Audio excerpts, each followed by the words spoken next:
it's inevitable.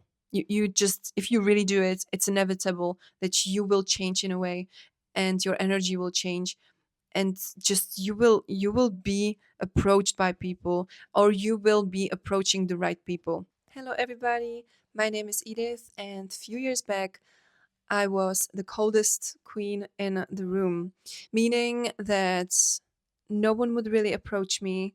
I gave out very like repulsive energy, and I was having this bitch face like all day long. And now I can say that when I meet people, um, I really radiate warmth. And obviously, not everywhere and not always, but usually that's what people tell me right now. And I haven't heard it, a few years back. And then I was thinking, like, what changed? Because it really changed my overall also social circle. It also changed the amount of opportunities that I got. Now I get more opportunities, and um, making acquaintances with people is way easier right now. And usually it's not me going first, but sometimes it is, and that's also what we're going to talk about. And this video is for you if you feel like you can't help yourself but be this cold person in an environment where you just don't know other people.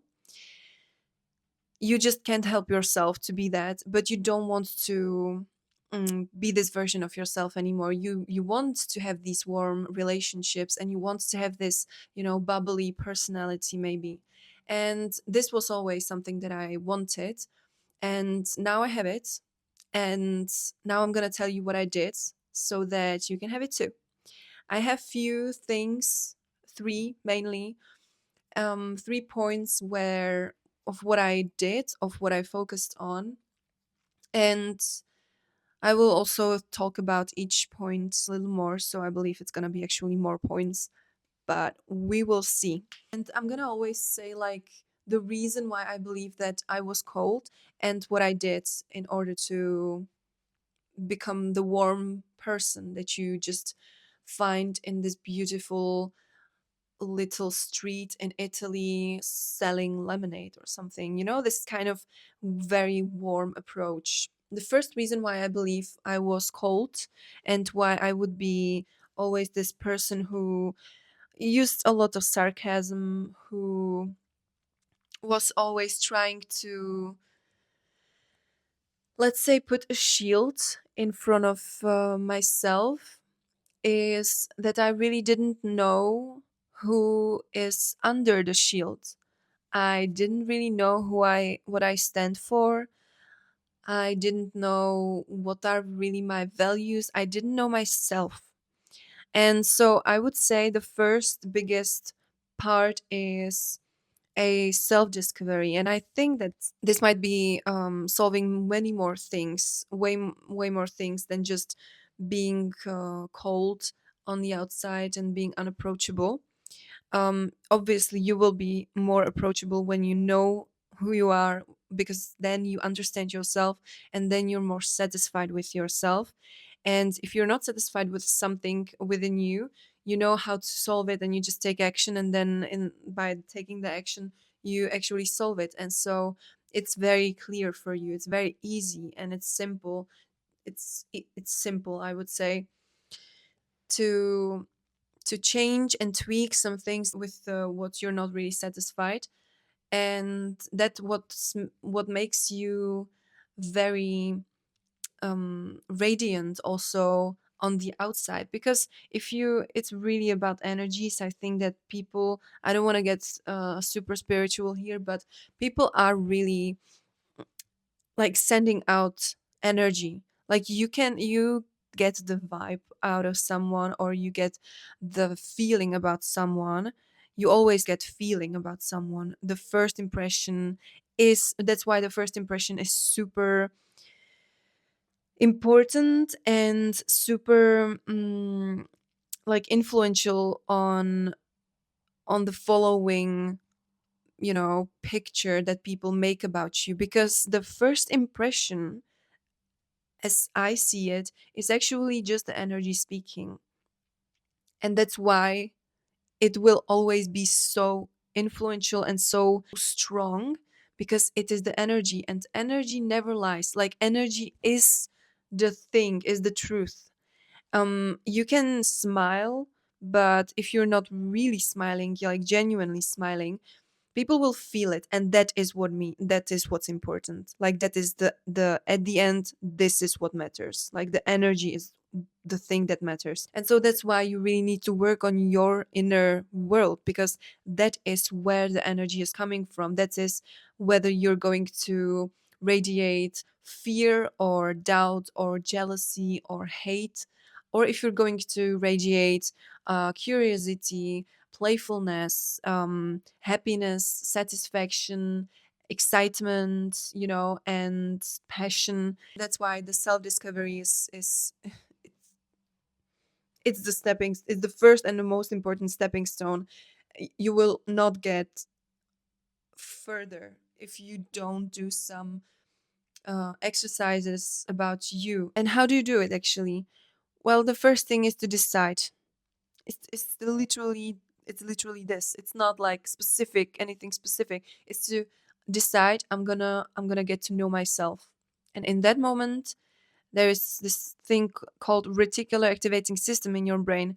At that point, when you make the decision about getting to know yourself, being really curious about who you are and what you are like, what might be changed within you, what is not the most serving habit, what on the other hand is the habit that you want to keep. Just by this decision, your brain will be like, okay, this is important. From now on, we're going to notice this thing. It's like as if you're buying a car and you want to buy, I don't know, I'm seeing green, so green car, let's say. All of a sudden, you see so many green cars.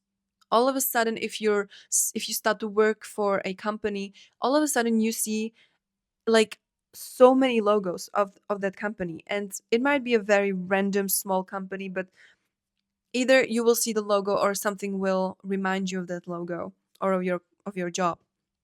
And so this is the power of reticular activating system. It will filter out everything that is not no longer important. And so just by this decision is is a very good starting point. And then definitely, I mean, I might tell you what to do, but you will get the cues yourself for like tailor made, let's say, for you. Because when you make this decision, you will then get the ideas. Oh my God, like I can do this, and by this I will get to know myself better, like doing maybe a political orientation test or doing journaling. Honestly, journaling is one of the reasons why I can say that I know myself so well. Um, and I don't want to say it in a in a negative, with a negative feeling, like with a negative connotation.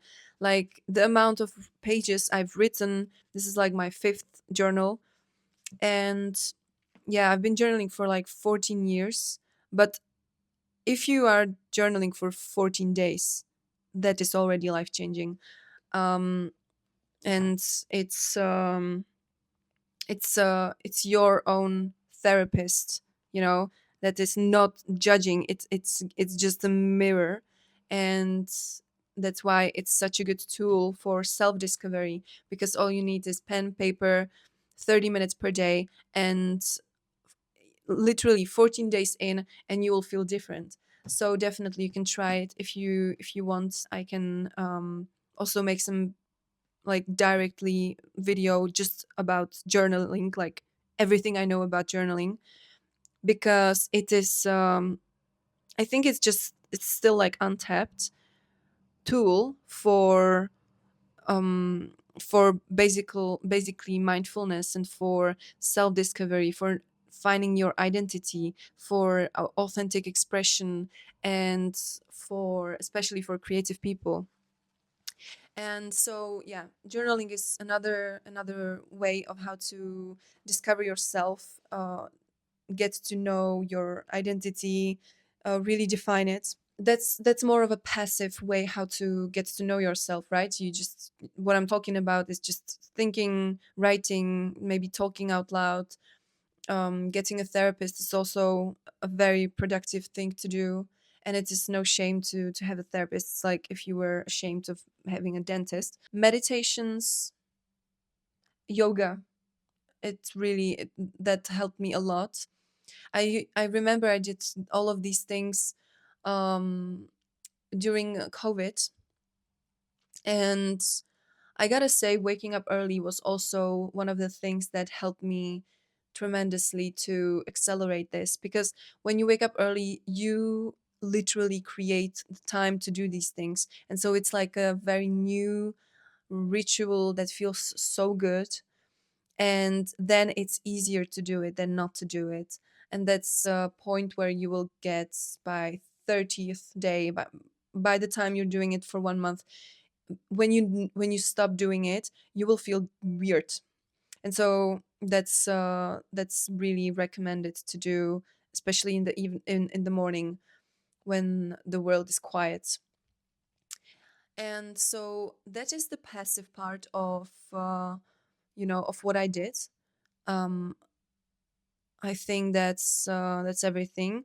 Now, the second point I have listed down is the more active part. It's like exposure therapy. It's like fucking around. Like, I love the meme, fuck around and you'll find out. Like, this is literally what I mean by the second point. Just fuck around and you'll find out. Um you can go to new places by yourself. You can go on a date. What I really did, I honestly hated dates. And raisins and stuff like that. No, but I really hated the word, the whole composition of going on a date. It felt very performative. But right now, when I really wanted to be more approachable, well, that's literally the training. Like, let's say that's literally the training ground of being approachable. It's going on a date. And I don't want you to think about these people that you go on a date with as training people. Like, you really, obviously, you want to be genuinely curious about them, but you are at the same time, by being genuinely curious, you will literally make yourself more approachable. It will become more natural for you to talk to new people, maybe even on that date or on that meeting. You can talk with another random people, another group, maybe from a different country, and this is how you make yourself more open. And you can, if someone is making, I don't know, if someone is playing on instrument and there are people dancing, you can join them dancing, and you don't even have to dance well. Just the enjoyment is the most important thing. And that's in a different words how I want you to say, to live your life, to live your life, and to not be at home in front of TV, in front of YouTube all the time. Even though, like, literally, if you really want to go out right now, just stop this video and go out. You don't have to listen to me. If you want to live your life right now, just do that. However, for those who stayed, thank you so much. I appreciate it. And so exposure therapy is really just, also recording videos on YouTube is somewhat exposure therapy. Just the way you articulate also is important.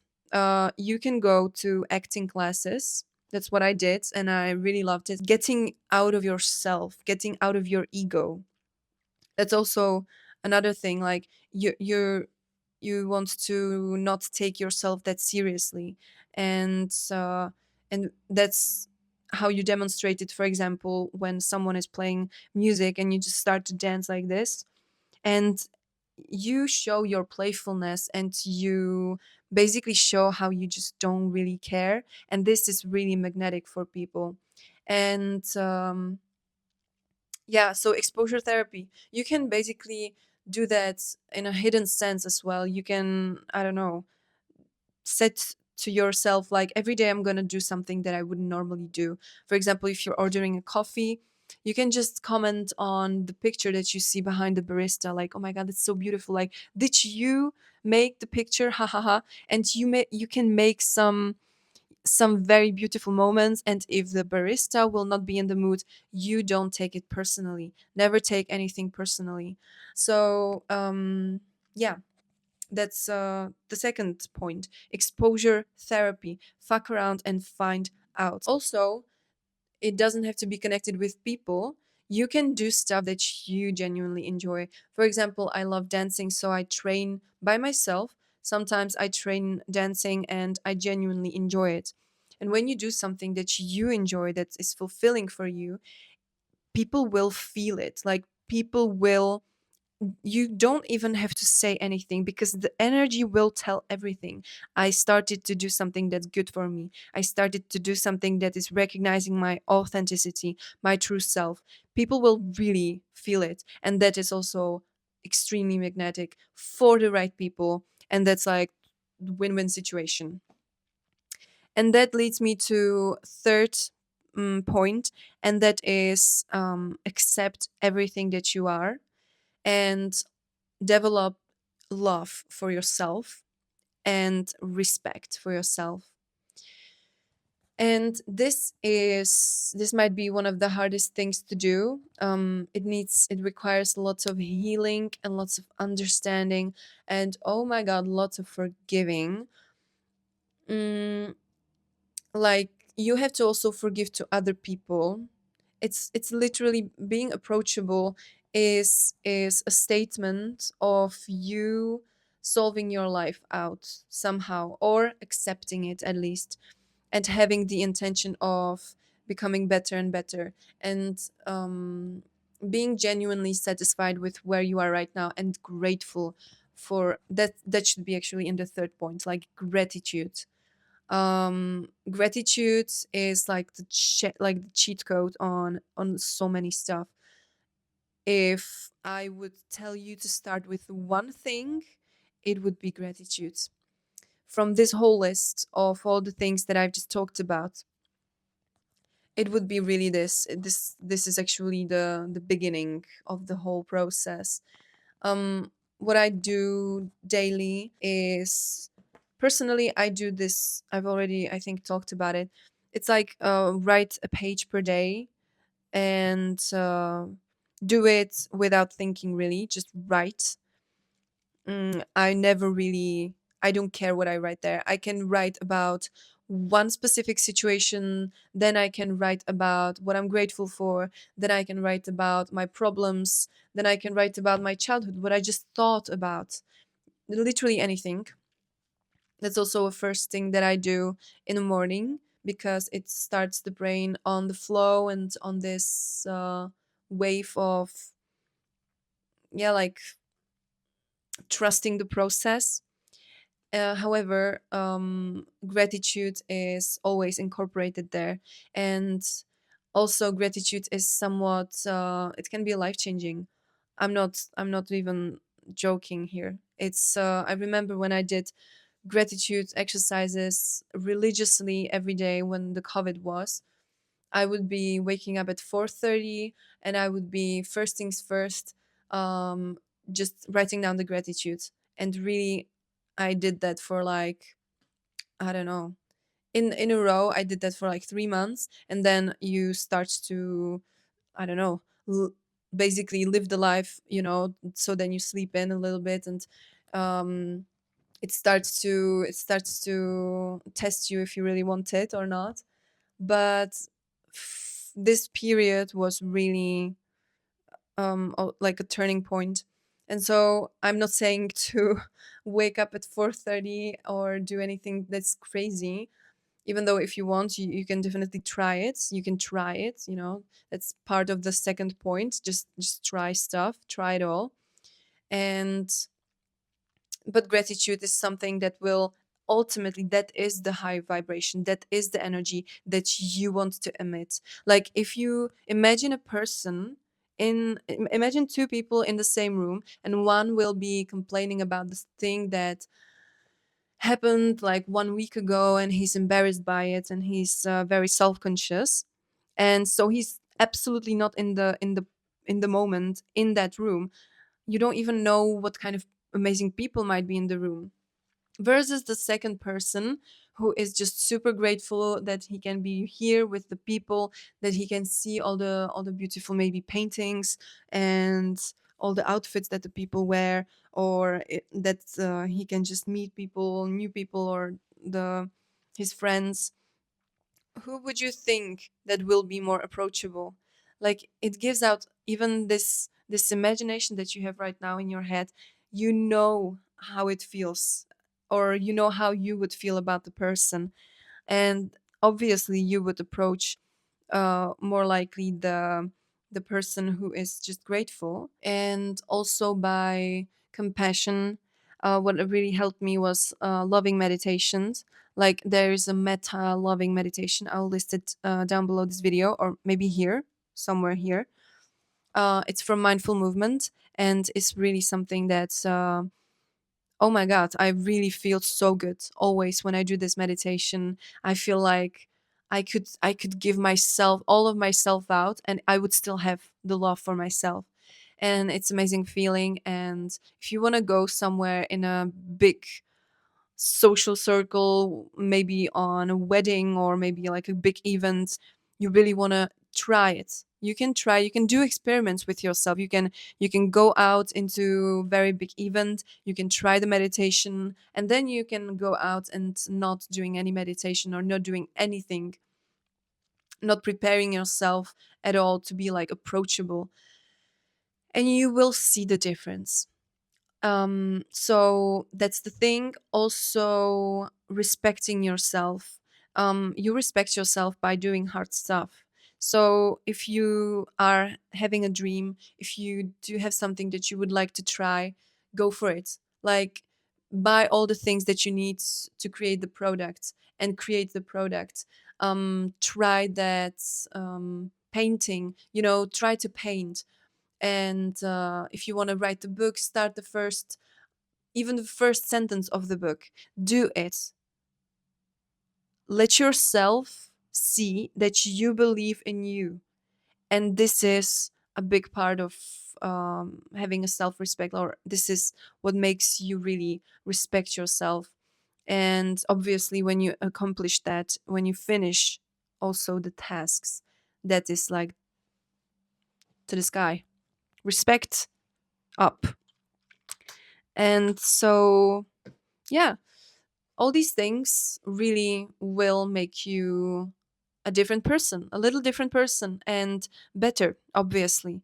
Um, one book, if I should give you to like a recommendation that really helped, obviously it is from Dale Carnegie, How to Influence and People and Win Friends. How to win people and I don't know. The It sounds manipulative, but it's not. It's amazing book. It's everything that it's all of it is true. Everything that he says there is true. I've read it already like 3 times, and it's amazing. It's amazing book. So that's what I would also recommend to check out if you haven't yet. Although I believe that you know that book. And if you don't, definitely check it out. I'm gonna also leave a picture here. And yeah, that's basically everything that I did to make myself more approachable, more more happy in general, like just satisfied with who I am, where I am, accept it, love it, and be grateful for it. And this is what makes you magnetic to the right type of people. And oh, I've met amazing people. Like, when I really think about it, I've met an incredible people after I did all of this. It's inevitable. You just, if you really do it, it's inevitable that you will change in a way, and your energy will change. and just you will be approached by people, or you will be approaching the right people, because many times I was the one that approached the person. Definitely, I would love to hear from you if you ever had even this feeling of like, am I being too cold in social situations, or why am I, like, what am I, why am I this way, and why is it so hard to just do this by snap of fingers and just to be different. Well, it is, the work is the answer, basically. And that's everything that I have for you. I hope that you're going to have an amazing day. Stay awesome. See you very soon.